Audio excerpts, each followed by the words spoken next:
kaixo, ongi etorria, esaten digutenean zenbaki bat arrazionalizatzeko, ez da zenbaki irrazionala arrazionalizatzea, baizik bere izendatzailea arrazionalizatzea. Bakarrik izendatzailea. Adibide bat jarriko dut, baldin badugu bat zati biren erro kuadroa. Zer dugu izendatzailean? Zenbaki irrazional bat. Honek zesan nahi du? Zenbaki hau eta zenbaki hau baliokideak direla. Baina diferentzi batekin, hemen dugu behan irrazional bat eta hemen arrazionala. Hoi da arrazionalizatzea. Eta zergatik egiten da hau?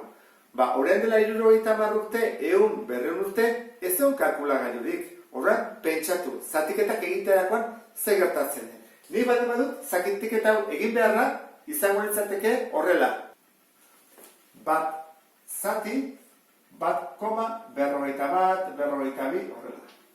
Edo, beste hau.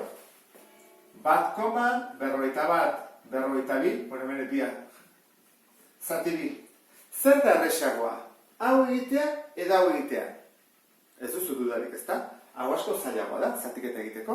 Hau, erresagoa. Pentsatu ez duzula kalkulagailurik, da papelean izala egiten. Hau erresagoa. Horregatik egiten dena da arrazionalizatu. Galdera izango litzake, nola lortu dute hemendik honera pasatzea? Egiten da, erantara. Bidertzen dugu. Zenbaki hori bider bat.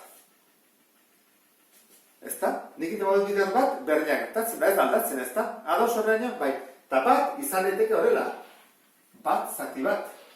Horrean ere bai, bai, ezta? Pentsa ezagun horren, bat hori kentzen duela eta jartzen honen berdinean.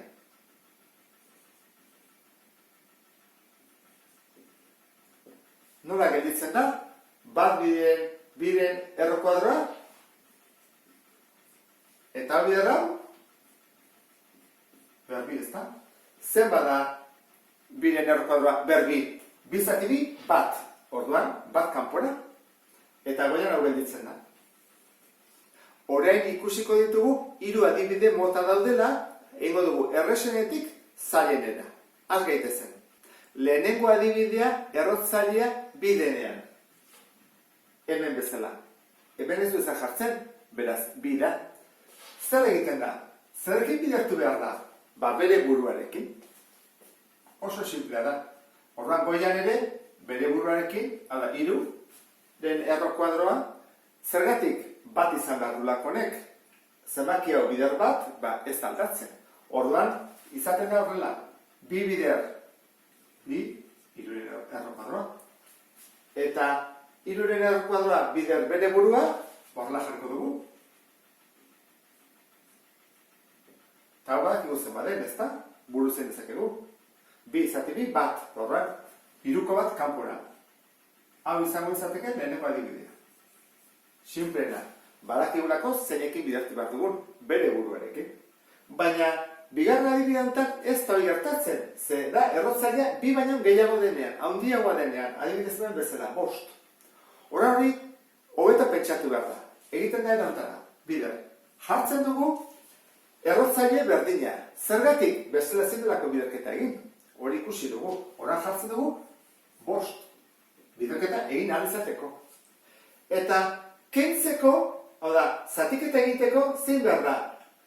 Berretzailea eta errotzailea berdina. Zenbat falta zaio 5 izateko? 2. 3 ditugu. 2 falta zaizkio. Horan jarriko dut, 2 falta zaizkiola. Zertarako? Biderketan, 3 eta 2 bat egiten direlako. Berretzaileak, ez da, gogoratu. Eta goian, jarriko dugu berdina. 5 erro, 11 berdi. Horan goikoa simplea da, jartzen dut, kopiatzen dut. 11 berdi jarrezaket edo 21 berdina dela, Eta behar, nola jarri ditudan errotzaileak berdinak, sartzen dut biak berdinean, eta hau ziten dira biderketan batu, ez da? 3 gehi 2, horatu. 3 gehi 2. Hau zen bada.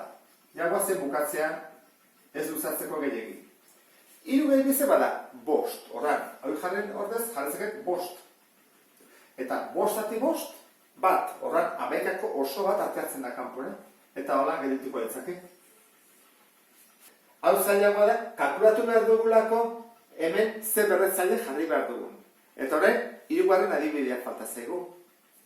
Hirugarren adibidea agertzen zaigu ditugunean erroketen batuketa edo kenketa.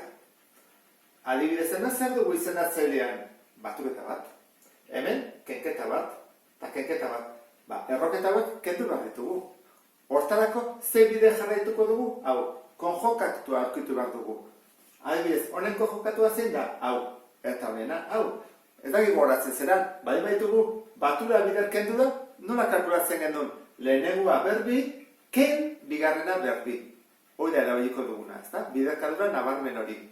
Orduan, hasiko gara lehenenguarekin, bider. Zein da honen konjokatua? Jarriko parentesia. Berdina, ken jarrita. Berdina, ken bi. Eta goian ere, jarri behar dut, hirunerreroa, ken bi. Goikoa, zenbakitzailean dagoena erresa da, egin behar du horrela, ez? Bider eta bider, boingo dut. Zazpi bider hiruren erro kuadroan, horrela gelditzen da, eta zazpi bider bi, 14.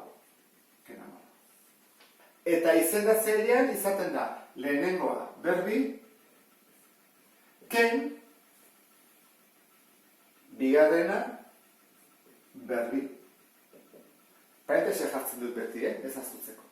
Orduan, guazen egitea, goian hau benditzen zaigu, ezin dugu zer egin, eta behan, nola gehitzen da, bi, zate bi, bat, hiruko bat kanpora, edo nebadezu, atatzen zego betere, behatziren errokoadroa, hau da, egin ezkero, hau da, hiru, ez da, hiru bider hiru, behatzi delako. Ken, eta hemen, bi berbi, lau.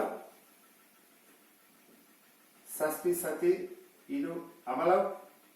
Eta hemen zer egiten dugu? Hiru, ken lau, bat. Baina minus. Ez dugu minus hau. Hola utzi. Hori desagertu egin behar da? Bai edo bai. Orduan, nola pasatzen da gora?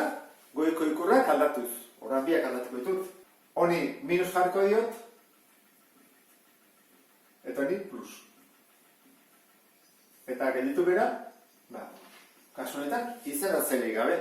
Arrazuna izatu dugu, eta garbi utzi dugu. Ez da normalena, baina, bueno, gerta daiteke.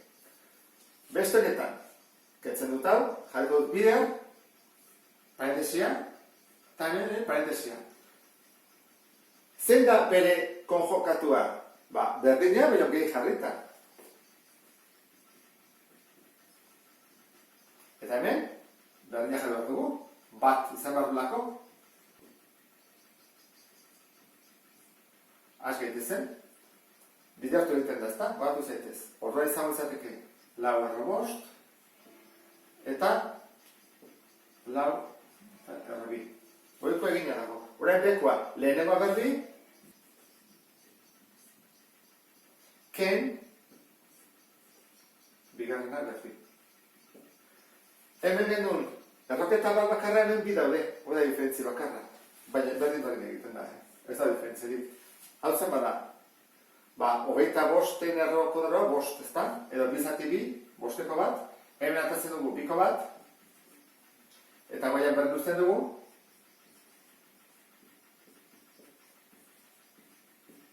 bosten bi, hiru, eta goian horren.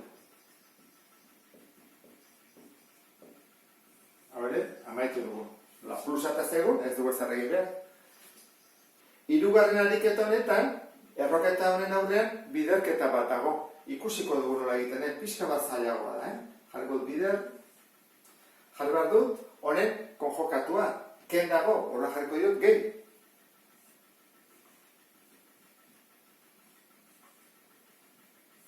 Horra jorresa, ezta? Eta goiak kopiatzen dut berdine.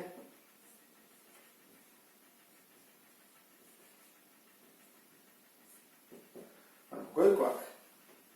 Lehenengo, bidertu bat dut bi erro kuadroa, bi erroren kuadroakin, horran gehituko ditzake horrela. Eta, egin barko du baita ere, Bueno, bihartuko dut haunekin, Hiru, bosten erroa, bider, biren erroa. Eta behar, lehenengoa berbi, ken, bigarrena, berbi. Ea gogoratzen zira nola egiten dian biderketa hauek. Lehenengo arresa, ezta? Bi da, ezta? Elauren errokoa doa, bi. Edo nahi duzu, bi zati bi, bat. Olako bat atatzen da. Gehi, hemen zein daiteke. Errotzaileak berdinak dira. Bi eta bi, orduan bidertu daiteke. Bost bider bi egin daiteke. 10, horan jarriko dut horrela. 3, hemen 10. Goikoa, bukatu dut. Oan bekoa. Hau horreza da, ezta? Bi. Goikoa bezala. Ez du problemarik. Bi zati bi, batetakoa, ezta? Batekoa. Ken. Horain egin behar dut. Bi hau, biei pasa. Konduzunekin. Honi eta honi. Biei. Hordan ditugu. 3 berbi. Eta hau ere bai. 5 berbi. Txukunduko dut. Bukatzeko. Hemen dugu bi. Ken. Hau zen bat da. Bederatzi. Eta hau. Berbi delako. Bi zati bi bat bosteko bat atertzen da. Horran hemen dugu 5. Jarretuko dut hemen behan. Berdin. Konpiatzen dut goikoan. 2 gehi 3 errama. Eta behan. 2 ken. 45. Ez da kenketa egin. Biderketa lehenengo. 2 ken 45. Geritzen zaigu. 2 gehi 3 amarren erroa. Hau azkar joango naiz. Kenketan emaitza da minus 43. Eta minusak kendu behar dugu, plus bihurtu behar dugu, goikoi ikurra aldatuz. Ken bi, ken, 3, errama, zati, 43. Eta hau izango izateke, emaitza, ez da, arrazionalizatuta. Hemen genuen hasieran, eta lortu dugu arrazionalizatzea. Dudari gabe, lan zailenak izaten dira hauek. Hemen ditugunean, erroketaren aurrean, biderketa bat eta hori da. Ulertu duzulakoan, beste bat arte. Agur?